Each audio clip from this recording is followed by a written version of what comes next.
أعوذ بالله من الشيطان الرجيم. بسم الله الرحمن الرحيم. هل أتى على الإنسان حين من الدهر لم يكن شيئا مذكورا إنا خلقنا الإنسان من نطفة أمشاج نبتليه فجعلناه سميعا بصيرا إنا هديناه السبيل إما شاكرا وإما كفورا إنا أعتدنا للكافرين سلاسل وأغلالا وسعيرا إن الأبرار يشربون من كأس كان مزاجها كافورا عينا يشرب بها عباد الله يفجرونها تفجيرا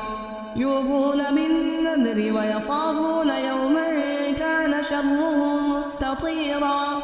ويطعمون الطعام على حبه مسكينا ويتيما وأسيرا إنما نطعمكم لوجه الله لا نريد منكم جزاء ولا شكورا إنا نخاف من ربنا يوما عبوسا قمطريرا فوقاهم الله شر ذلك اليوم ولقاهم نذرة وسرورا وجزاهم بما صبروا جنة وحريرا متكئين فيها على الأرائك لا يرون فيها شمسا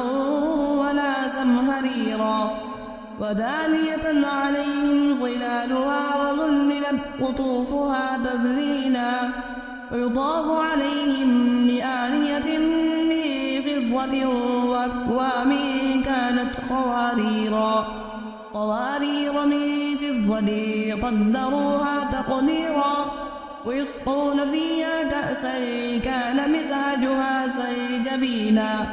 عينا فيها تسمى سلسبيلا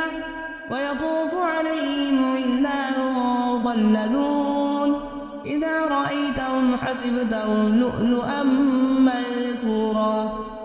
وإذا رأيت ثم رأيت نعيما وملكا كبيرا عاليهم ثياب سندس خضر واستبرق وحلوا وسامر من فضة وسقاهم ربهم شرابا طهورا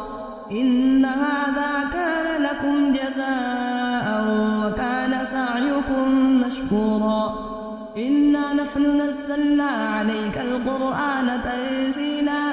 فاصبر لحكم ربك ولا تطع منهم آثما أو كفورا واذكر اسم ربك بكرة وأصيلا ومن الليل فاسجد له وسبحه ليلا طويلا إن هؤلاء يحبون العاجلة ويذرون وراءهم يوما ثقيلا